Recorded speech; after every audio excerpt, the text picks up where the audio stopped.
instantaneous synchronized departure, like all four of them. We know it's not camera artifacts, which we'll get into later. And look, again, the operator, the purpose, the capability, the origin, the intent are all unknown. And these craft, what we're about to show you, is a true UAP. It's an unidentified object. And whilst the Australian government has an official position that it doesn't keep UAP data and it doesn't store UAP data, that's a load of bollocks. We do, and we've been sensitively providing that information to the United States for many years. So they see this. So I asked myself, like, what would their conclusion be on looking at us? And it would have to be, we are no way in hell are we going to be reaching out to these people anytime soon, because there's no chance that they can be trusted. I have to think this. B, when possible, we will avoid them at all cost, unless they seem like they're doing something that is going to impede us. So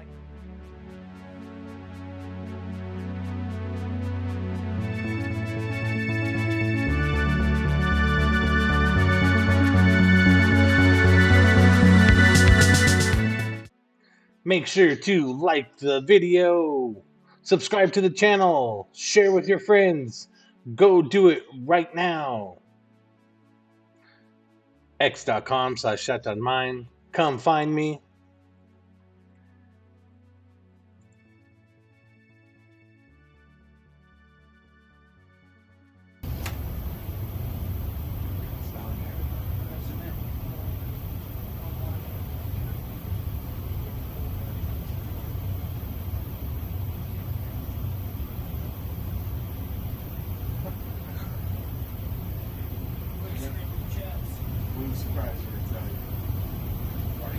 You call it the VVSS team. Yeah, like 22,000 feet.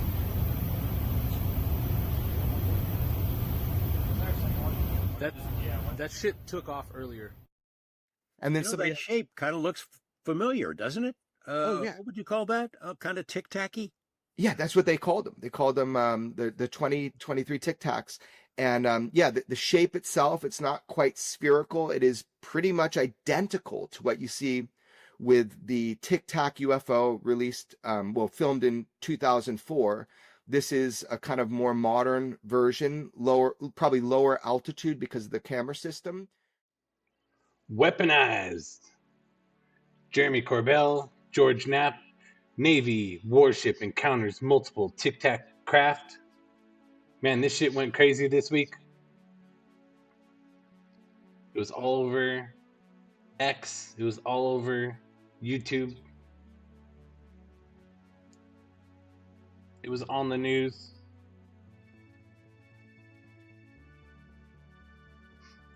What's cool about it is it does kind of look like a Tic Tac.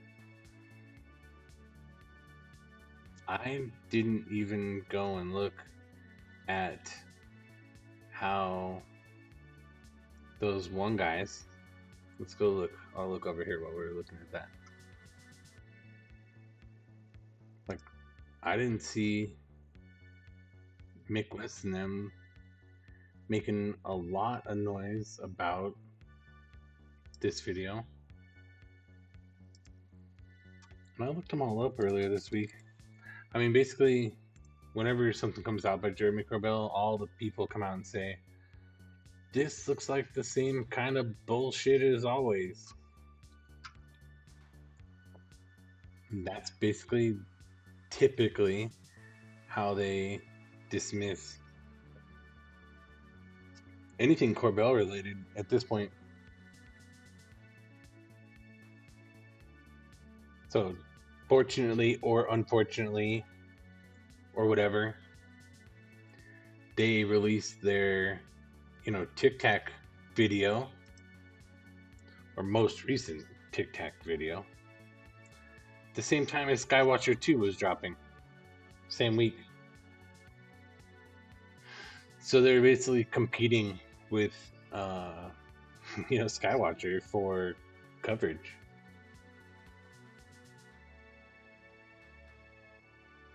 like what I would have thought most of the debunkers would have immediately went to is they would just said, well, it's just a jet from really far away from behind. And then they can have the argument about what type of video it is and where it's coming from and its authenticity and the stabilization. Because it looks like the same kind of video that we've seen a few times. Same type of video, same type of alien craft. So this is totally a classic weaponized in all senses, really. They just kind of drop a UFO video, talk about it a little bit. Even their video, this episode of Weaponized is super short, 27 minutes.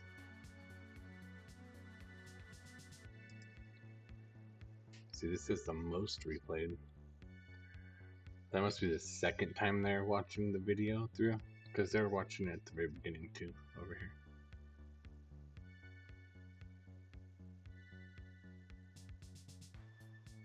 Jeremy spends a lot of time explaining that that initial jolt upwards was actually the camera tracking it on the UFO.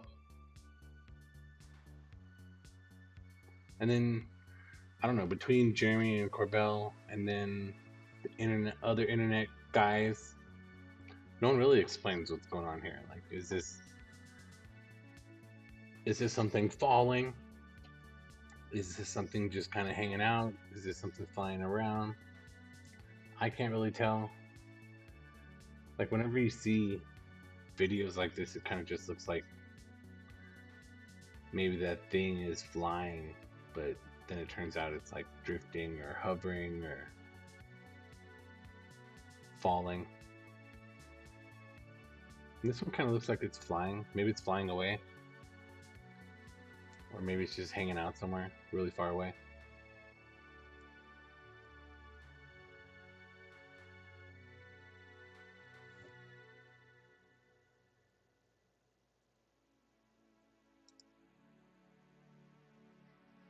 And then this is just them saying, look, where we got this video from is authentic. Oh, I guess they're actually scrolling through some of their other video drops in the past. Triangles, jellyfish.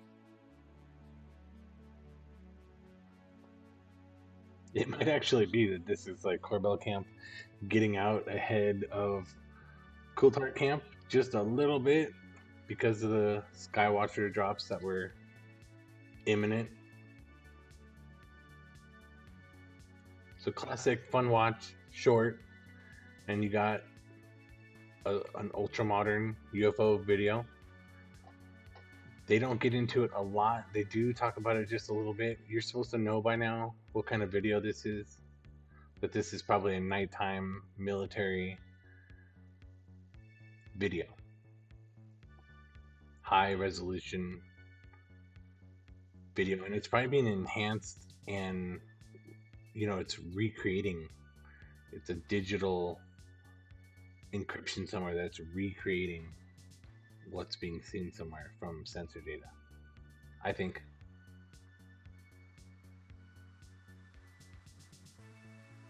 And they would tell you that if it was a jet, you're supposed to be seeing a bunch of stuff, a bunch of white stuff that would be heat and propulsion. So they don't, you know, they don't show a jet when they show the video. Most of the internet guys don't even do that either. I see Mick West arguing just a little bit with, you know, Marik VR, but you know, there's a bigger, meaner argument starting and happening because of Skywatcher.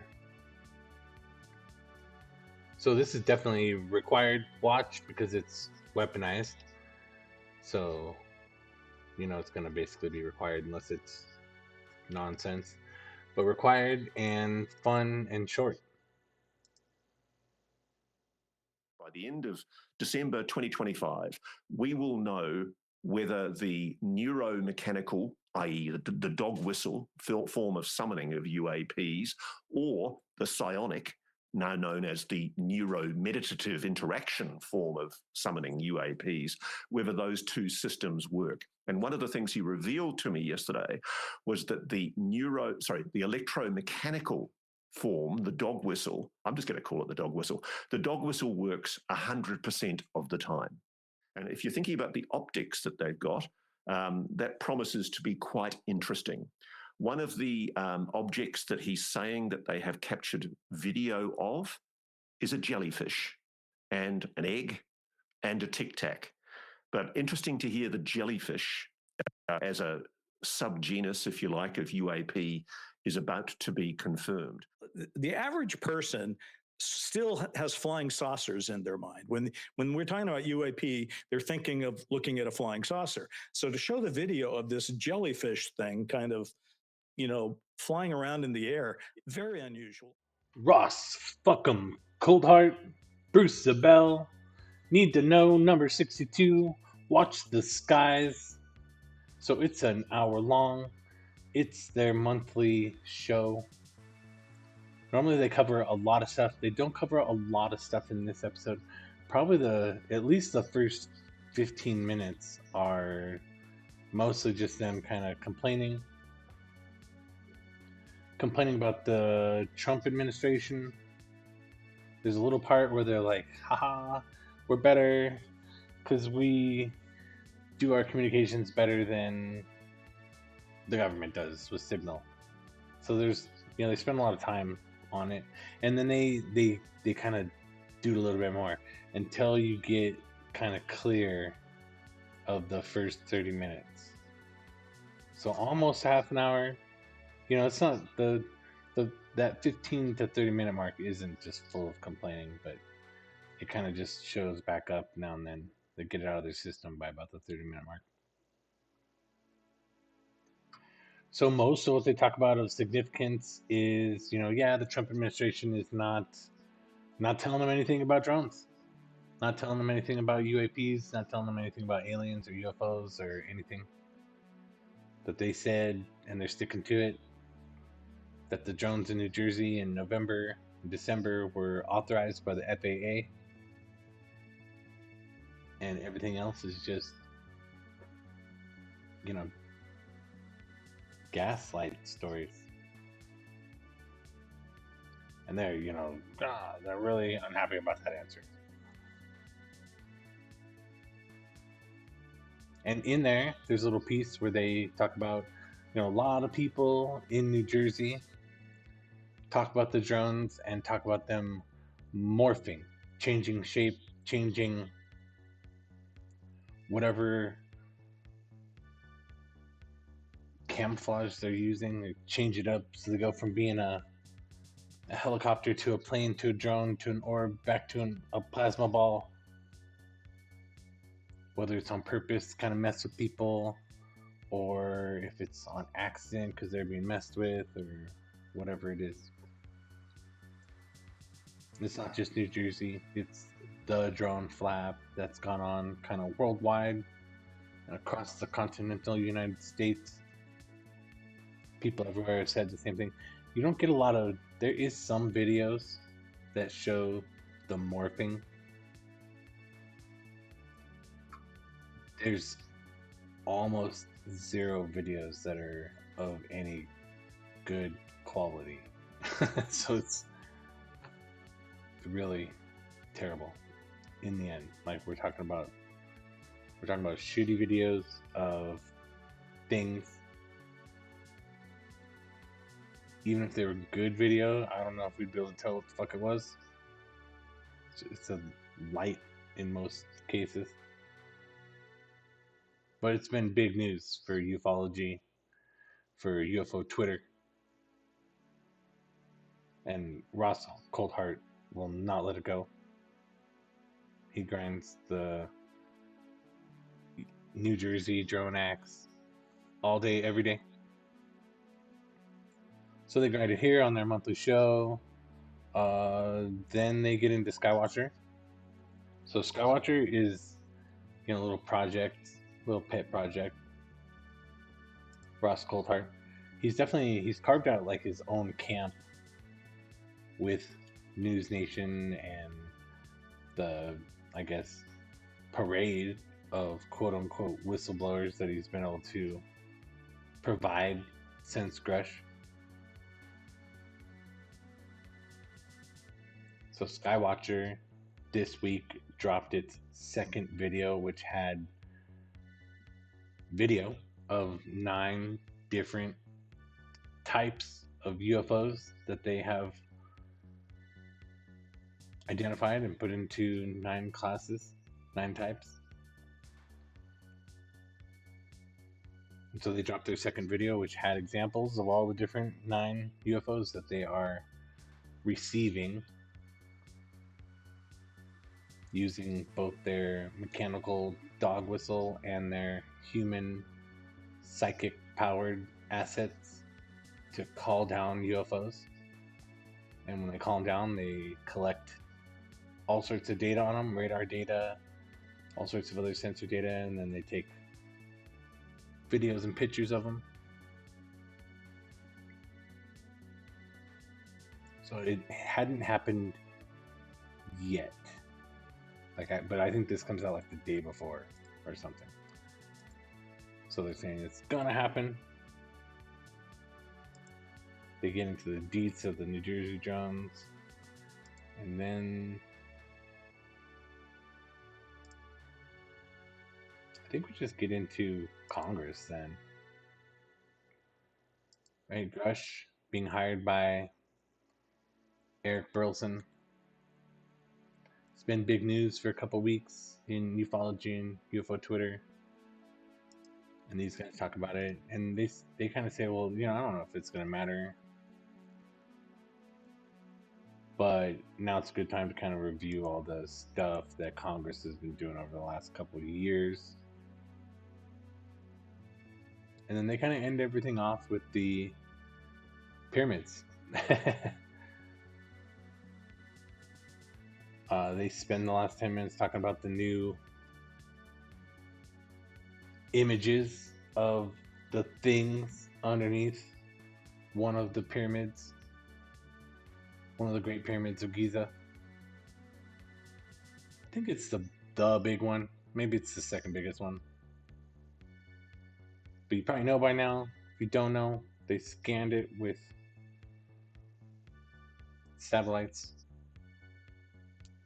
using special technology, and they got images that they then analyzed with other technology to come up with other images. And then what they showed us was, weird. Nobody has any clue what it is, except for that it's big and goes down deep. Could be all sorts of things. So that's big news. That's about as deep as it gets, though. It's big news, but that's about as much as you get. They got to take more images. They got to do a lot more analysis. They didn't. It's not like they came out with like one of those on like everything. Just that all they looked at was underneath the big pyramid. So I don't know what that has to do with need to know. I guess it ties into a lot of other kind of like conspiracy theories, including UFOs and aliens. Usually it's kind of linked in through, the Anunnaki and Tho, and I guess Atlantis. But it's not something that you usually see Ross Coulthart and probably never see Burce Zabel spending a lot of time on. So, for 1 hour, maybe about half of it, a little bit less of it, complaining about new American government. And then we talk about Skywatcher, and we talk about Congress, UAP disclosure. Mid-century, we start developing nuclear weapons. For the most part, you could argue that these beings would not be affected by most human weapons. But even they would be affected by a nuclear exchange. If they have a base, if they have a presence here, yes, a nuclear exchange is going to affect even super advanced, super intelligent aliens. It's got to. So I'm sure that that's a concern. That's an interest of theirs. The fact that we detonated 2,000 nuclear bombs from 1945 to the end of the 20th century would have to be a concern to them. The fact that even they may not be able to tell, like, are these humans going to start World War III next week? They may not be able to tell that. So there's this very strong monitoring that had to be going on, has to be going on by them. Richard Dolan, via engaging the phenomenon, USOs and Chinese ufology. It's a fun watch. 1 hour. You know I'm a big fan of Richard Dolan.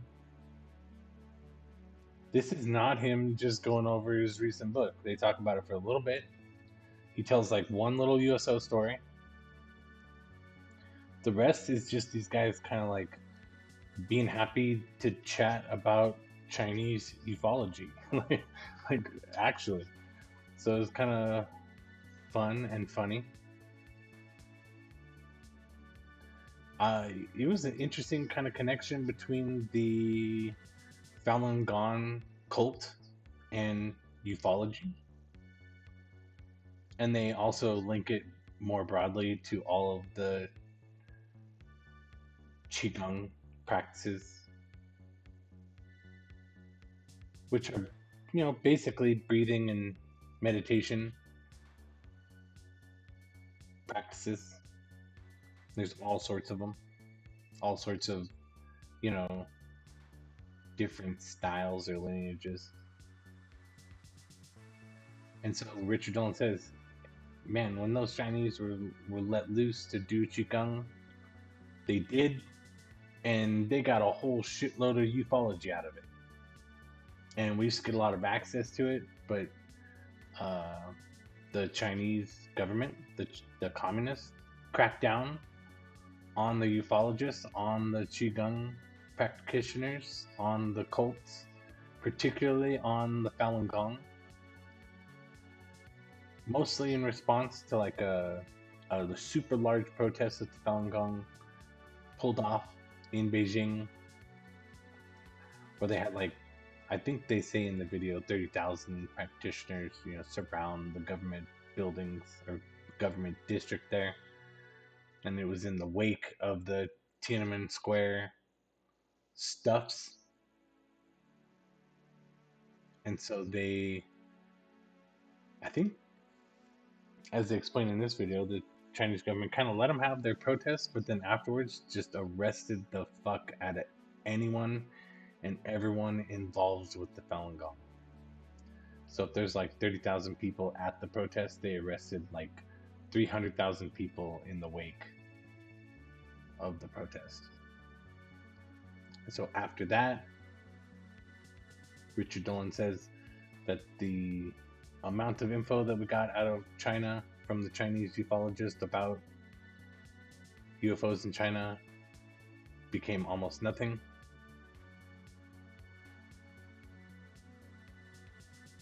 And that even to today, a lot of the different groups, especially the ufology groups, had to distance themselves from Qigong and distance themselves from Falun Gong. And it's really hard to do anything Chinese and be distanced from Qigong unless you're just doing pure government stuff. So even to this day, you know, many decades later, the Chinese ufologists have to be particularly careful if they're in China or want to have anything to do with mainland China, that they stay away from the occult and the meditation and the Qigong stuff, so that they don't get persecuted. And it's mostly, you know, it's political stuff kind of bleeding over into the occult, which is bleeding over into the ufology. And Richard Dolan, talks about it a little bit. He says, well, you know, even if they did let the ufologists in China just kind of like go, they would eventually get around to the government conspiracy side of things, and that would not be good for, Richard Dolan says it wouldn't be good for the Chinese government, which he's saying they wouldn't allow it. So they'd still have to crack down on the ufologists, because eventually the ufologists would get around to the conspiracy. And all fingers point at the governments when you start talking about the conspiracy. Even if they've been able to privatize themselves somewhat in certain ways in the West, and maybe even in the East. So he said that finger pointing would get them in just as much trouble. So as far as the extreme totalitarian centralized governmental control of everything in China, that doesn't work out very good for ufology. So, and he uses the Falun Gong as a really good connection. It's real easy to study Falun Gong. I think it's pretty one-sided for the most part when you're studying it from the West, because basically you're getting all your info from people who've been kicked out of China, or who left China before they got kicked out, or before they got in worse trouble. So the story that you're getting is always from that perspective of the people being persecuted.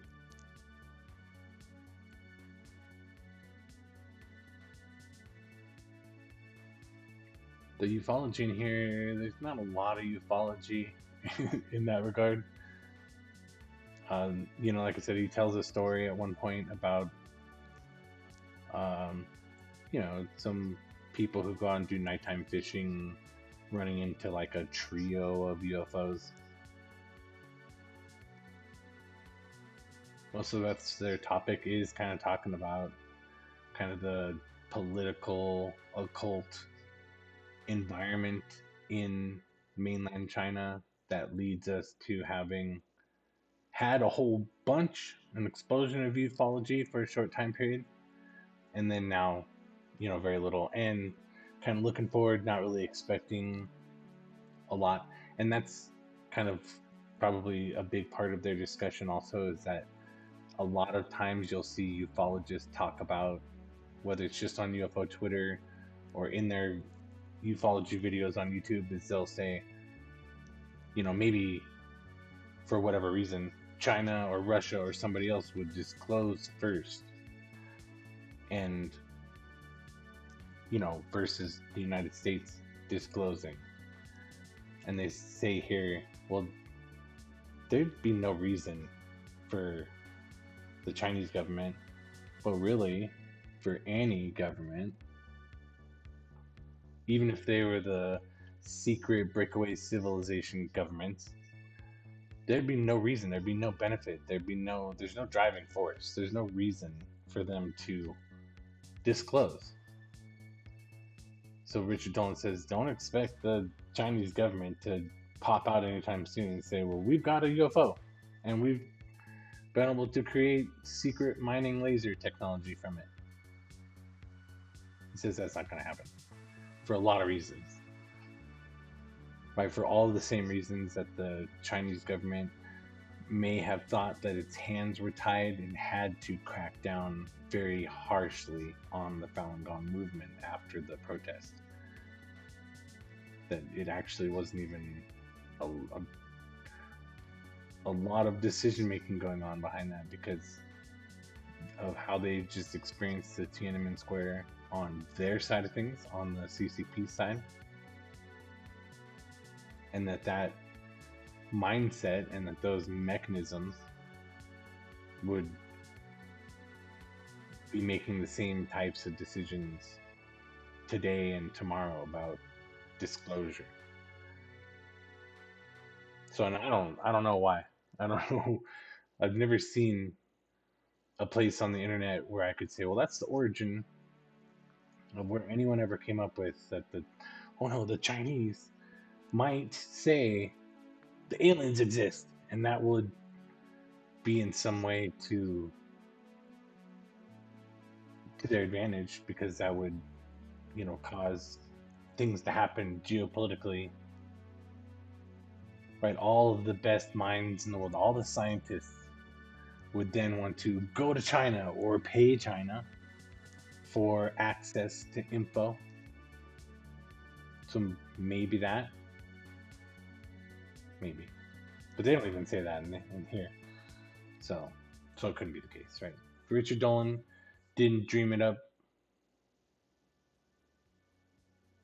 But at any rate, he says, not gonna happen. By his